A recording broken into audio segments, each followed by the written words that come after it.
नमस्कार, TBS news digital पर आपका स्वागत है। आज हम आपको रूबरू कराएंगे देश भर में SC/ST आरक्षण पर छिड़े विवाद के हर पहलू से, जिसने आज भारत बंद का रूप ले लिया। दलित और आदिवासी संगठनों द्वारा आह्वान किया गया ये भारत बंद सुप्रीम कोर्ट के हालिया फैसले के खिलाफ बुलाया गया, जिसने पूरे देश में राजनीतिक हलचल मचा दी। चलिए विस्तार से जानते हैं कि आई किस तरह से यह बंद अलग अलग राज्यों में प्रभावी रहा और राजनीतिक दलों व राजनेताओं की क्या प्रतिक्रिया रही। बुधवार को दलित और आदिवासी संगठनों ने भारत बंद का आह्वान किया, जो हाशिए पर मौजूद समुदायों के लिए मजबूत प्रतिनिधित्व और सुरक्षा की मांग को लेकर था। National confederation of Dalit and Adivasi organisations NSDAOR ने अनुसूचित जाति SC, अनुसूचित जनजाति ST और अन्य पिछड़ा वर्ग OBC के लिए न्याय और समानता की मांगों की एक सूची जारी की। इस बंद का मुख्य उद्देश्य सुप्रीम कोर्ट के हालिया फैसले को चुनौती देना था, जिसमें SC/ST आरक्षण में क्रीमी लेयर और कोटा के भीतर कोटा लागू करने की मंजूरी दी गई थी। हाल ही में सुप्रीम कोर्ट की संविधान पीठ ने 6 के बहुमत से फैसला दिया कि राज्य सरकारों को SC/ST श्रेणियों के लिए उपवर्गीकरण का अधिकार दिया गया है। इसका मतलब है कि राज्य विधानसभाएं SC/ST के भीतर सब कैटेगरी बना सकती हैं, ताकि सबसे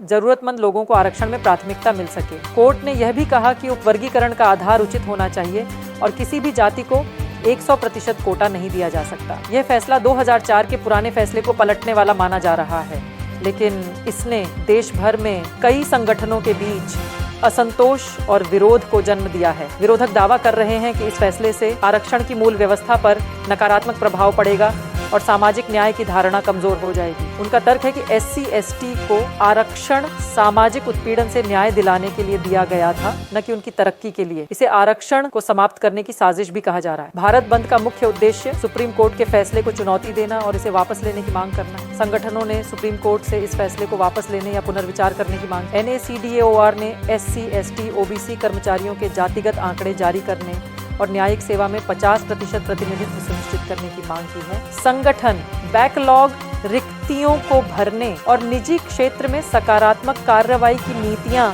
लागू करने पर जोर दे रहा है और संसद में एक नया अधिनियम पारित करने की भी मांग कर रहा है। भारत बंद को दलित और आदिवासी संगठनों के साथ साथ विभिन्न क्षेत्रीय राजनीतिक पार्टियों का भी समर्थन मिला। इनमें Bahujan Samaj party, Bhim army, Azad Samaj party, Kashiram Bose ताकी, भारत आदिवासी पार्टी, राष्ट्रीय जनता दल और लोक जनशक्ति पार्टी शामिल हैं। कांग्रेस ने भी इस बंद का समर्थन किया है और इसका कहना है कि सुप्रीम कोर्ट का फैसला आरक्षण के मूल सिद्धांतों के खिलाफ है और इसे वापस लिया जाना चाहिए। इसी बीच कई नेताओं की प्रतिक्रिया भी सामने आई। केंद्रीय मंत्री जीतन राम मांझी ने 21 अगस्त के भारत बंद का समर्थन करने से इनकार कर दिया है। उन्होंने आरोप लगाया कि कुछ संपन्न दलित नेता आरक्षण के खिलाफ झूठी बातें फैलाकर भ्रम फैला रहे हैं और इस बंद का उद्देश्य उनके स्वार्थ की पूर्ति करना है। मांझी ने डाचार के रूप में इन लोगों को संबोधित करते हुए कहा कि ये लोग पहले से ही आरक्षण का लाभ उठाकर अपनी स्थिति मजबूत कर चुके हैं और बाकी दलित समुदाय को पीछे छोड़ दिया है। मांझी ने कहा कि वे आरक्षण में सुधार का समर्थन करते हैं, लेकिन इसे खत्म करने की कोशिशों का विरोध करेंगे।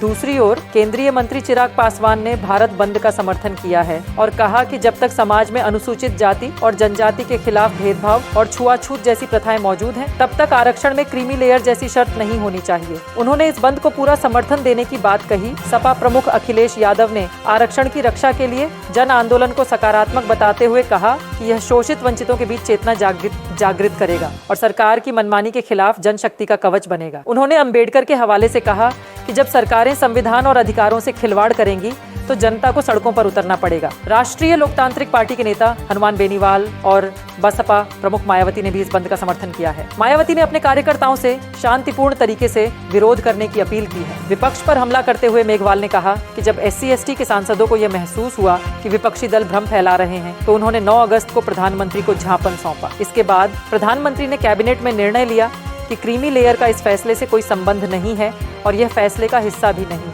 है। साथ ही सुप्रीम कोर्ट ने राज्यों को उपवर्गीकरण का अधिकार दिया है और इस पर भी विपक्षी दल जनता को गुमराह कर रहे हैं। इस एक दिवसीय भारत बंद का असर अलग अलग जगहों पर देखा गया। हालांकि असम में बंद का कोई खास असर नहीं दिखा। विद्यालयों, कार्यालयों और व्यावसायिक प्रतिष्ठानों में सामान्य गतिविधियां जारी रहीं।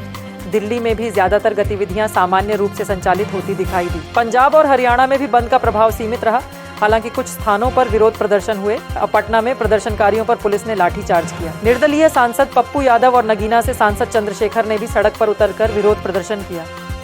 मुरादाबाद उत्तर प्रदेश में सुरक्षा के कड़े इंतजाम किए गए और मध्य प्रदेश के ग्वालियर में भी पुलिस ने पुख्ता व्यवस्था की। जयपुर राजस्थान में आरक्षण बचाओ संघर्ष समिति ने सुप्रीम कोर्ट के फैसले के विरोध में और SC/ST आरक्षण की वापसी की मांग को लेकर बंद का आयोजन किया। लखनऊ में भी आरक्षण बचाओ संघर्ष समिति ने भारत बंद का आह्वान किया और विरोध प्रदर्शन किया। तो यह था आज का पूरा अपडेट भारत बंद पर। हमारे साथ बने रहिए और जानिए देश भर की महत्वपूर्ण खबरें सबसे पहले। वीडियो को लाइक और सब्सक्राइब करना न भूलें और हमें कमेंट करके बताएं कि इस बंद पर आपकी क्या राय है। धन्यवाद और जुड़े रहिए TVS न्यूज़ डिजिटल के साथ।